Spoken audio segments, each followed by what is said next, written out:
Chapter 9? The Catastrophe of Liberation.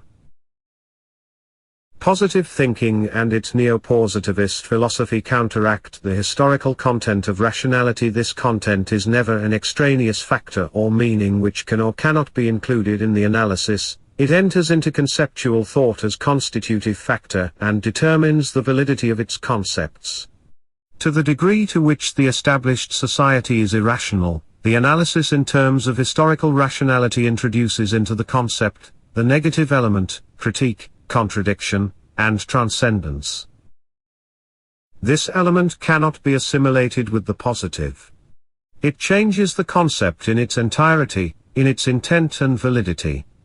Thus, in the analysis of an economy, capitalist or not, which operates as an independent power over and above the individuals, the negative features, overproduction, unemployment, insecurity, waste, repression, are not comprehended as long as they appear merely as more or less inevitable byproducts, as the other side of the story of growth and progress.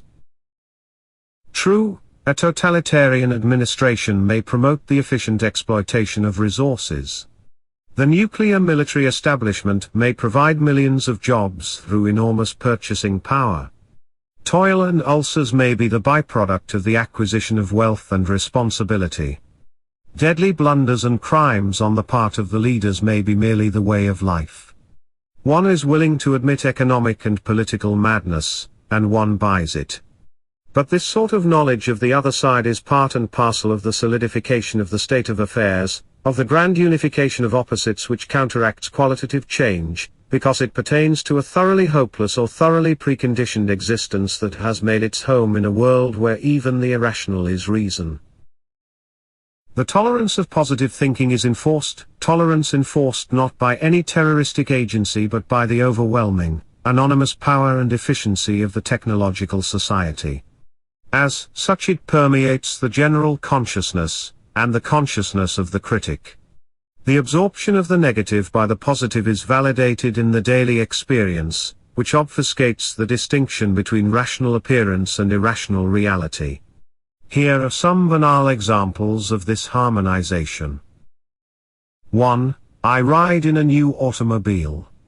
I experience its beauty, shininess, power, convenience, but then I become aware of the fact that in a relatively short time it will deteriorate and need repair, that its beauty and surface are cheap, its power unnecessary, its size idiotic, and that I will not find a parking place. I come to think of my car as a product of one of the big three automobile corporations. The latter determine the appearance of my car and make its beauty as well as its cheapness, its power as well as its shakiness, its working as well as its obsolescence. In a way, I feel cheated. I believe that the car is not what it could be, that better cars could be made for less money. But the other guy has to live, too. Wages and taxes are too high, turnover is necessary, we have it much better than before. The tension between appearance and reality melts away and both merge in one rather pleasant feeling. 2. I take a walk in the country. Everything is as it should be, nature at its best. Birds, sun, soft grass, a view through the trees of the mountains, nobody around, no radio, no smell of gasoline. Then the path turns and ends on the highway. I am back among the billboards, service stations, motels, and roadhouses. I was in a national park, and I now know that this was not reality. It was a reservation, something that is being preserved like a species dying out. If it were not for the government, the billboards, hot dog stands, and motels would long since have invaded that piece of nature. I am grateful to the government, we have it much better than before. 3. The subway during evening rush hour. What I see of the people are tired faces and limbs, hatred and anger. I feel someone might at any moment draw a knife, just so. They read, or rather they are soaked in their newspaper or magazine or paperback. And yet, a couple of hours later, the same people, deodorized, washed, dressed up or down, may be happy and tender, really smile, and forget, or remember. but most of them will probably have some awful togetherness or aloneness at home. These examples may illustrate the happy marriage of the positive and the negative, the objective ambiguity which adheres to the data of experience. It is objective ambiguity because the shift in my sensations and reflections responds to the manner in which the experienced facts are actually interrelated. But this interrelation, if comprehended, shatters the harmonizing consciousness, and its false realism. Critical thought strives to define the irrational character of the established rationality, which becomes increasingly obvious, and to define the tendencies which cause this rationality to generate its own transformation. Its own because, as historical totality, it has developed forces and capabilities which themselves become projects beyond the established totality. They are possibilities of the advancing technological rationality and, as such, they involve the whole of society. The technological transformation is at the same time political transformation, but the political change would turn into qualitative social change only to the degree to which it would alter the direction of technical progress, that is, develop a new technology. For the established technology has become an instrument of destructive politics. Such qualitative change would be transition to a higher stage of civilization if techniques were designed and utilized for the pacification of the struggle for existence. In order to indicate the disturbing implications of this statement, I submit that such a new direction of technical progress would be the catastrophe of the established direction, not merely the quantitative evolution of the prevailing, scientific and technological, rationality but rather its catastrophic transformation, the emergence of a new idea of reason, theoretical and practical. The new idea of reason is expressed in Whitehead's proposition, the function of reason is to promote the art of life. In view of this end, reason is the direction of the attack on the environment which derives from the threefold urge. 1. To live. 2. To live well. 3. To live better. Whitehead's propositions seem to describe the actual development of reason as well as its failure. Or rather they seem to suggest that reason is still to be discovered, recognized, the realized, for hitherto the historical function of reason has also been to repress and even destroy the urge to live well, and to live better or to postpone and put an exorbitantly high price on the fulfillment of this urge. In Whitehead's definition of the function of reason, the term art connotes the element of determinate negation. Reason, in its application to society, has thus far been opposed to art, while art was granted the privilege of being rather irrational, not subject to scientific, technological, and operational reason. The rationality of domination has separated the reason of science and the reason of art, or, it has falsified the reason of art by integrating art into the universe of domination. It was a separation because, from the beginning, science contained the aesthetic reason, the free play and even the folly of imagination, the fantasy of transformation. Science indulged in the rationalization of possibilities. However, this free play retained the commitment to the prevailing unfreedom in which it was born and from which it abstracted. The possibilities with which science played were also those liberation, of a higher truth. Here is the original link, within the universe of domination and scarcity, between science, art, and philosophy. It is the consciousness of the discrepancy between the real and the possible, between the apparent and the authentic truth, and the effort to comprehend and to master this discrepancy. One of the primary forms in which this discrepancy found expression was the distinction between gods and men, finiteness and infinity, change and permanence. Something of this mythological interrelation between the real and the possible survived in scientific thought, and it continued to be directed toward a more rational and true reality. Mathematics was held to be real and good in the same sense as Plato's metaphysical ideas. How then did the development of the former become science, while that of the latter remained metaphysics? The most obvious answer is that, to a great extent, the scientific abstractions entered and proved their truth in the actual conquest and transformation of nature, while the philosophic abstractions did not, and could not. For the conquest and transformation of nature occurred within a law and order of life which philosophy transcended, subordinating it to the good life of different law and order. And this other order, which presupposed a high degree of freedom from toil, ignorance, and poverty, was unreal, at the origins of philosophic thought and throughout its development, while scientific thought continued to be applicable to an increasingly powerful and universal reality. The final philosophic concepts remained indeed metaphysical, they were not and could not be verified in terms of the established universe of discourse and action. But if this is the situation, then the case of metaphysics, and especially of the meaningfulness and truth of metaphysical propositions, is a historical case.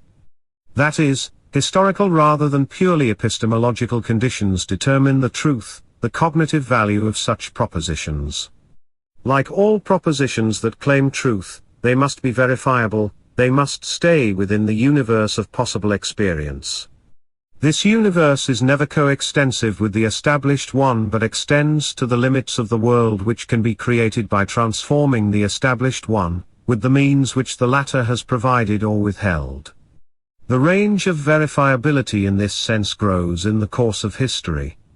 Thus, the speculations about the good life, the good society, permanent peace obtain an increasingly realistic content. On technological grounds, the metaphysical tends to become physical. Moreover, if the truth of metaphysical propositions is determined by their historical content, i.e., by the degree to which they define historical possibilities, then the relation between metaphysics and science is strictly historical. In our own culture, at least, that part of Saint-Simon's law of the three stages is still taken for granted which stipulates that the metaphysical precedes the scientific stage of civilization. But is this sequence a final one? Or does the scientific transformation of the world contain its own metaphysical transcendence? At the advanced stage of industrial civilization, scientific rationality, translated into political power, appears to be the decisive factor in the development of historical alternatives. The question then arises, does this power tend toward its own negation, that is, toward the promotion of the art of life? Within the established societies, the continued application of scientific rationality would have reached a terminal point with the mechanization of all socially necessary but individually repressive labor. Socially necessary here includes all performances which can be exercised more effectively by machines, even if these performances produce luxuries and waste rather than necessities.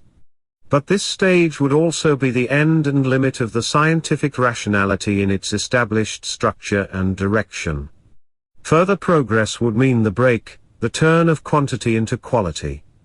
It would open the possibility of an essentially new human reality, namely, existence in free time on the basis of fulfilled vital needs. Under such conditions, the scientific project itself would be free for trans-utilitarian ends, and free for the art of living beyond the necessities and luxuries of domination. In other words, the completion of the technological reality would be not only the prerequisite, but also the rationale for transcending the technological reality.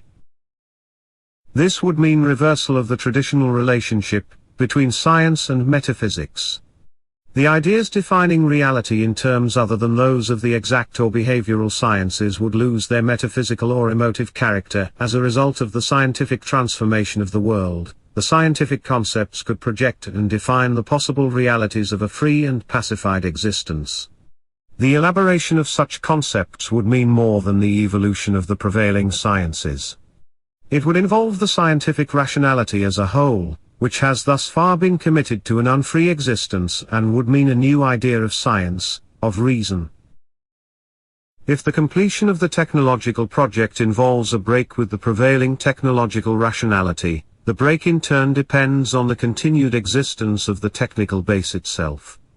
For it is this base which has rendered possible the satisfaction of needs and the reduction of toil. It remains the very base of all forms of human freedom. The qualitative change rather lies in the reconstruction of this base, that is, in its development with a view of different ends.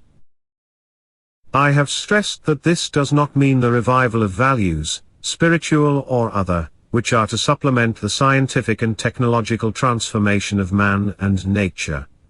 On the contrary, the historical achievement of science and technology has rendered possible the translation of values into technical tasks, the materialization of values.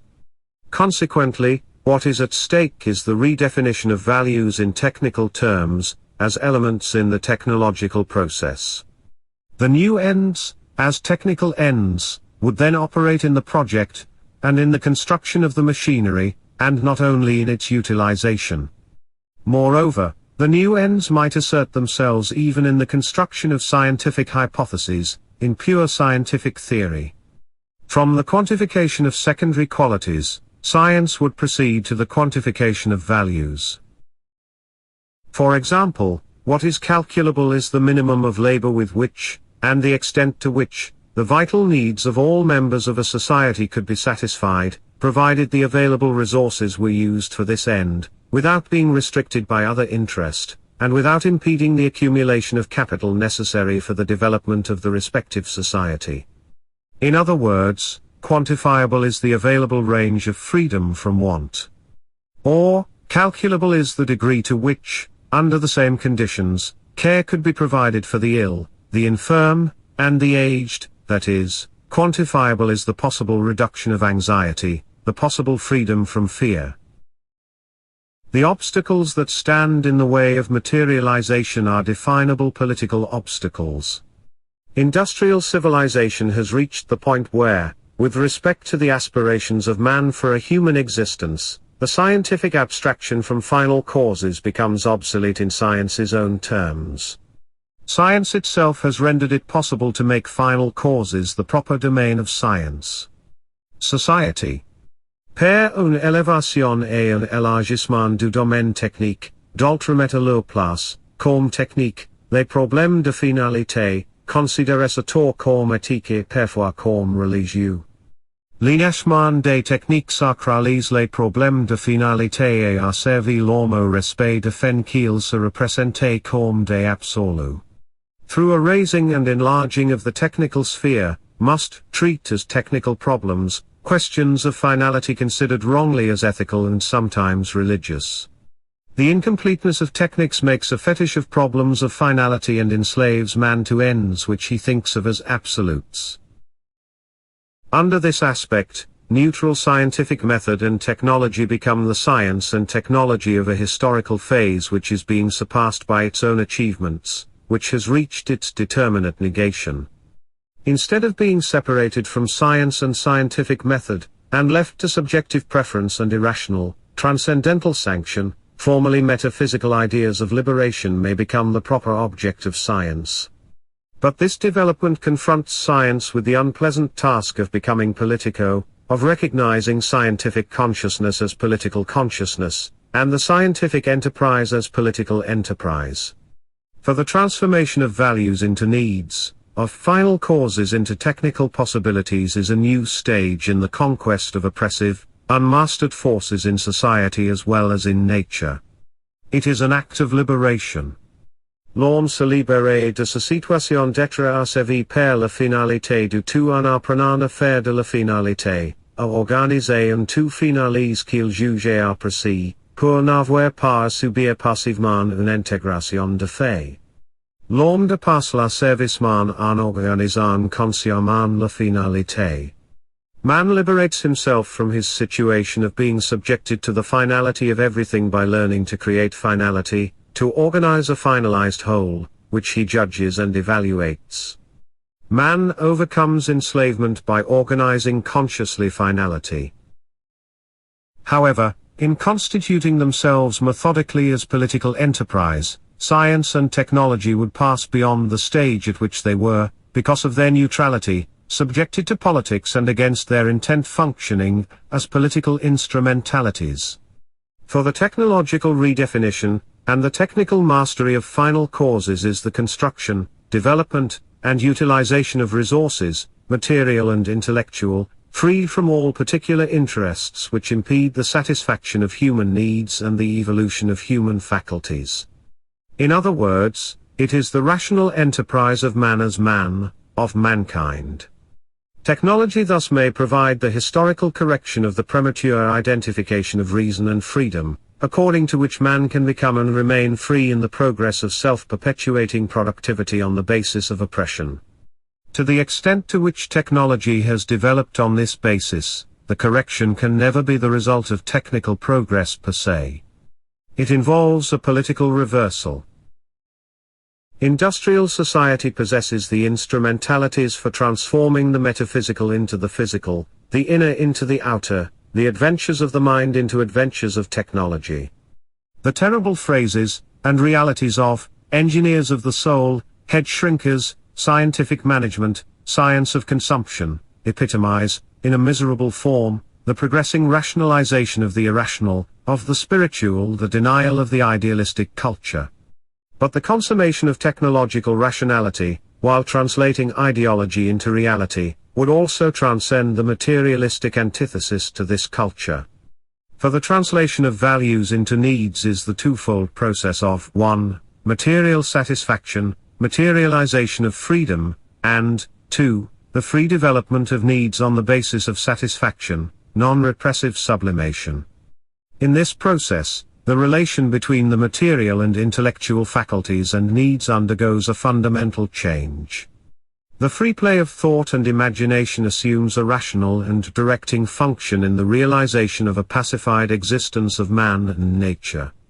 And the ideas of justice, freedom, and humanity then obtain their truth and good conscience on the sole ground on which they could ever have truth and good conscience, the satisfaction of man's material needs, the rational organization of the realm of necessity.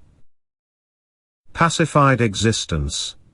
The phrase conveys poorly enough the intent to sum up, in one guiding idea, the tabooed and ridiculed end of technology, the repressed final cause behind the scientific enterprise. If this final cause were to materialize and become effective, the logos of technics would open a universe of qualitatively different relations between man and nature. But at this point, a strong caveat must be stated, a warning against all technological fetishism. Such fetishism has recently been exhibited mainly among Marxist critics of contemporary industrial society, ideas of the future omnipotence of technological man, of a technological eros, etc. The hard kernel of truth in these ideas demands an emphatic denunciation of the mystification which they express. Technics, as a universe of instrumentalities, may increase the weakness as well as the power of man. At the present stage, he is perhaps more powerless over his own apparatus than he ever was before. The mystification is not removed by transferring technological omnipotence from particular groups to the new state and the central plan. Technology retains throughout its dependence on other than technological ends. The more technological rationality, freed from its exploitative features, determines social production, the more will it become dependent on political direction, on the collective effort to attain a pacified existence, with the goals which the free individuals may set for themselves. Pacification of existence does not suggest an accumulation of power but rather the opposite. Peace and power, freedom and power, eros and power may well be contraries. I shall presently try to show that the reconstruction of the material base of society with a view to pacification may involve a qualitative as well as quantitative reduction of power, in order to create the space and time for the development of productivity under self-determined incentives. The notion of such a reversal of power is a strong motive in dialectical theory. To the degree to which the goal of pacification determines the logos of technics, it alters the relation between technology and its primary object, nature. Pacification presupposes mastery of nature, which is and remains the object opposed to the developing subject. But there are two kinds of mastery, a repressive and a liberating one. The latter involves the reduction of misery, violence, and cruelty. In nature as well as in history, the struggle for existence is the token of scarcity, suffering, and want. They are the qualities of blind matter, of the realm of immediacy in which life passively suffers its existence. This realm is gradually mediated in the course of the historical transformation of nature, it becomes part of the human world, and to this extent, the The qualities of nature are historical qualities. In the process of civilization, nature ceases to be mere nature to the degree to which the struggle of blind forces is comprehended and mastered in the light of freedom. History is the negation of nature. What is only natural is overcome and recreated by the power of reason. The metaphysical notion that nature comes to itself in history points to the unconquered limits of reason. It claims them as historical limits, as a task yet to be accomplished, or rather yet to be undertaken. If nature is in itself a rational, legitimate object of science, then it is the legitimate object not only of reason as power but also of reason as freedom, not only of domination but also of liberation. With the emergence of man as the animal rationale, capable of transforming nature in accordance with the faculties of the mind and the capacities of matter, the merely natural, as the sub-rational, assumes negative status. It becomes a realm to be comprehended and organized by reason. And to the degree to which reason succeeds in subjecting matter to rational standards and aims, all sub-rational existence appears to be wanton privation, and their reduction becomes the historical task. Suffering, violence, and destruction are categories of the natural as well as human reality, of a helpless and heartless universe. The terrible notion that the sub-rational life of nature is destined to remain forever such a universe, is neither a philosophic nor a scientific one. It was pronounced by a different authority. When the Society for the Prevention of Cruelty to Animals asked the Pope for his support, he refused it, on the ground that human beings owe no duty to lower animals, and that ill-treating animals is not sinful. This is because animals have no souls. Materialism, which is not tainted by such ideological abuse of the soul, has a more universal and realistic concept of salvation. It admits the reality of hell only at one definite place, here on earth, and asserts that this hell was created by man, and by nature. Part of this hell is the ill-treatment of animals, the work of a human society whose rationality is still the irrational. All joy and all happiness derive from the ability to transcend nature, a transcendence in which the mastery of nature is itself subordinated to liberation, and pacification of existence. All tranquility, all delight is the result of conscious mediation, of autonomy and contradiction. Glorification of the natural is part of the ideology which protects an unnatural society in its struggle against liberation. The defamation of birth control is a striking example. In some backward areas of the world, it is also natural that black races are inferior to white, and that the dogs get the hindmost, and that business must be. It is also natural that big fish eat little fish, though it may not seem natural to the little fish. Civilization produces the means for freeing nature from its own brutality, its own insufficiency, its own blindness, by virtue of the cognitive and transforming power of reason. And reason can fulfill this function only as post-technological rationality, in which technics is itself the instrumentality of pacification, organon of the art of life. The function of reason then converges with the function of art.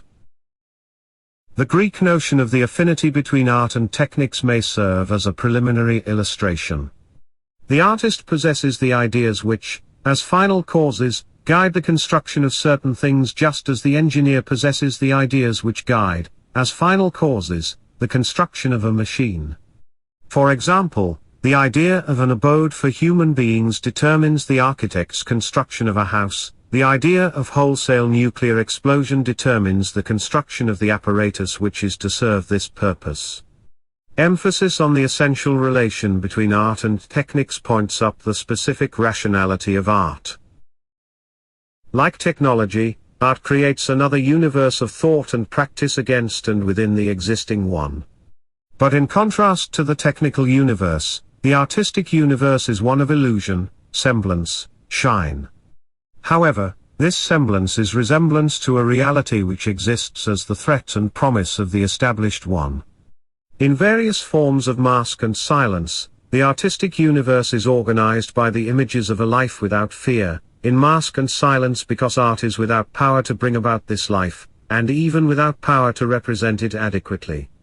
Still, the powerless, illusory truth of art, which has never been more powerless and more illusory than today, when it has become an omnipresent ingredient of the administered society, testifies to the validity of its images. The more blatantly irrational the society becomes, the greater the rationality of the artistic universe. Technological civilization establishes a specific relation between art and techniques. I mentioned above the notion of a reversal of the law of the three stages and of a revalidation of metaphysics on the basis of the scientific and technological transformation of the world. The same notion may now be extended to the relation between science, technology and art. The rationality of art, its ability to project existence, to define yet unrealized possibilities, could then be envisaged as validated by and functioning in the scientific technological transformation of the world. Rather than being the handmaiden of the established apparatus, beautifying its business and its misery, art would become a technique for destroying this business and this misery. The technological rationality of art seems to be characterized by an aesthetic reduction. Art is able to reduce the apparatus which the external appearance requires in order to preserve itself, reduction to the limits in which the external may become the manifestation of spirit and freedom. According to Hegel, art reduces the immediate contingency in which an object, or a totality of objects, exists, to a state in which the object takes on the form and quality of freedom. Such transformation is reduction because the contingent situation suffers requirements which are external, and which stand in the way of its free realization. These requirements constitute an apparatus inasmuch as they are not merely natural but rather subject to free, rational change and development. Thus, the artistic transformation violates the natural object, but the violated is itself oppressive, thus the aesthetic transformation is liberation. The aesthetic reduction appears in the technological transformation of nature where and if it succeeds in linking mastery and liberation, directing mastery toward liberation. In this case, the conquest of nature reduces the blindness, ferocity, and fertility of nature, which implies reducing the ferocity of man against nature. Cultivation of the soil is qualitatively different from destruction of the soil, extraction of natural resources from wasteful exploitation, clearing of forests from wholesale deforestation. Poverty, disease, and cancerous growth are natural as well as human ills, their reduction and removal is liberation of life. Civilization has achieved this other, liberating transformation in its gardens and parks and reservations. But outside these small, protected areas, it has treated nature as it has treated man, as an instrument of destructive productivity. In the technology of pacification, aesthetic categories would enter to the degree to which the productive machinery is constructed with a view of the free play of faculties. But against all technological eros and similar misconceptions, labor cannot become play. Marx's statement precludes rigidly all romantic interpretation of the abolition of labor.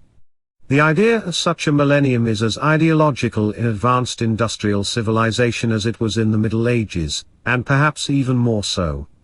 For man's struggle with nature is increasingly a struggle with his society, whose powers over the individual become more rational and therefore more necessary than ever before. However, while the realm of necessity continues, its organization with a view of qualitatively different ends would change not only the mode, but also the extent of socially necessary production. And this change in turn would affect the human agents of production and their needs. Free time transforms its possessor into a different subject, and as different subject he enters the process of immediate production. I have recurrently emphasized the historical character of human needs. Above the animal level, even the necessities of life in a free and rational society will be other than those produced in and for an irrational and unfree society. Again, it is the concept of reduction which may illustrate the difference. In the contemporary era, the conquest of scarcity is still confined to small areas of advanced industrial society. Their prosperity covers up the inferno inside and outside their borders. It also spreads a repressive productivity and false needs. It is repressive precisely to the degree to which it promotes the satisfaction of needs which require continuing the rat race of catching up with one's peers and with planned obsolescence, enjoying freedom from using the brain, working with and for the means of destruction. The obvious comforts generated by this sort of productivity, and even more, the support which it gives to a system of profitable domination, facilitate its importation in less advanced areas of the world where the introduction of such a system still means tremendous progress in technical and human terms. However, the close interrelation between technical and political manipulative know-how, between profitable productivity and domination, lends to the conquest of scarcity the weapons for containing liberation. To a great extent, it is the sheer quantity of goods, services, work, and recreation in the overdeveloped countries which effectuates this containment. Consequently, qualitative change seems to presuppose a quantitative change in the advanced standard of living, namely, reduction of overdevelopment. The standard of living attained in the most advanced industrial areas is not a suitable model of development if the aim is pacification. In view of what this standard has made of man and nature, the question must again be asked whether it is worth the sacrifices and the victims made in its defense. The question has ceased to be irresponsible since the affluent society has become a society of permanent mobilization against the risk of annihilation, and since the sale of its goods has been accompanied by moronization, the perpetuation of toil, and the promotion of frustration. Under these circumstances, liberation from the affluent society does not mean return to healthy and robust poverty, moral cleanliness, and simplicity. On the contrary, the elimination of profitable waste would increase the social wealth available for distribution, and the end of permanent mobilization would reduce the social need for the denial of satisfactions that are the individual's own, denials which now find their compensation in the cult of fitness, strength, and regularity.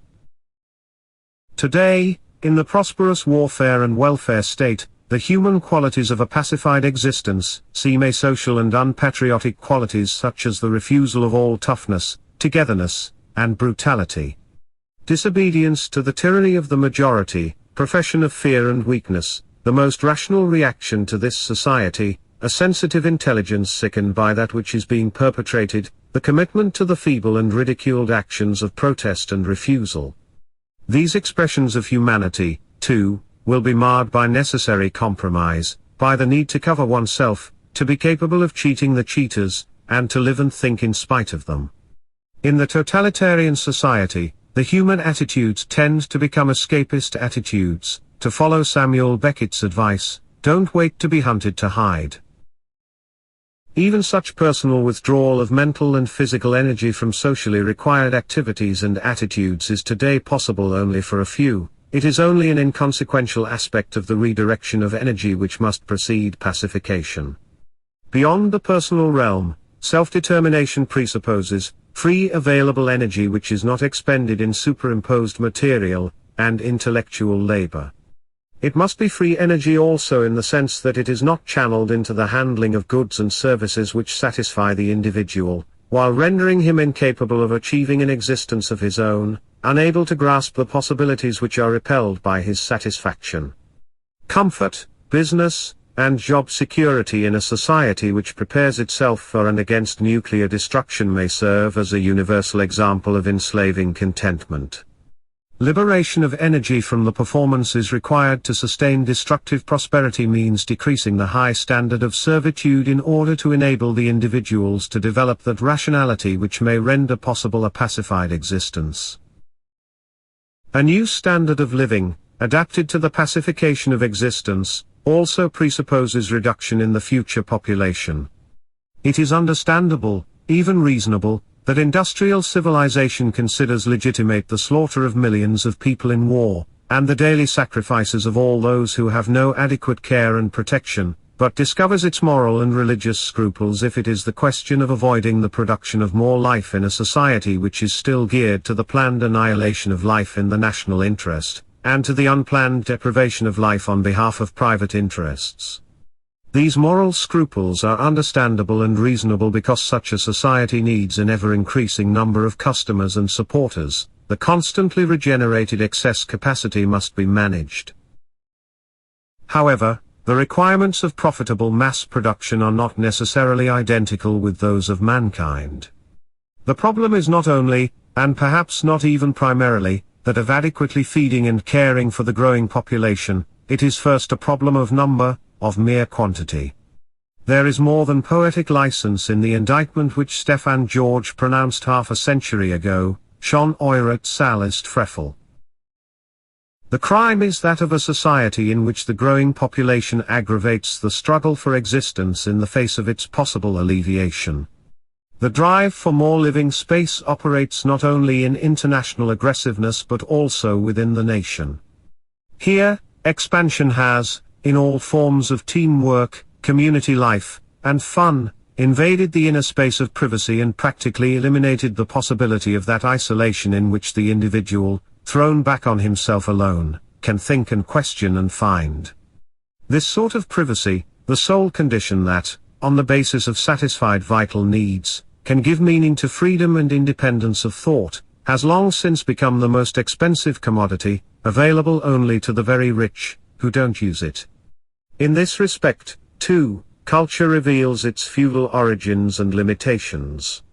It can become democratic only through the abolition of mass democracy, i.e., if society has succeeded in restoring the prerogatives of privacy by granting them to all and protecting them for each.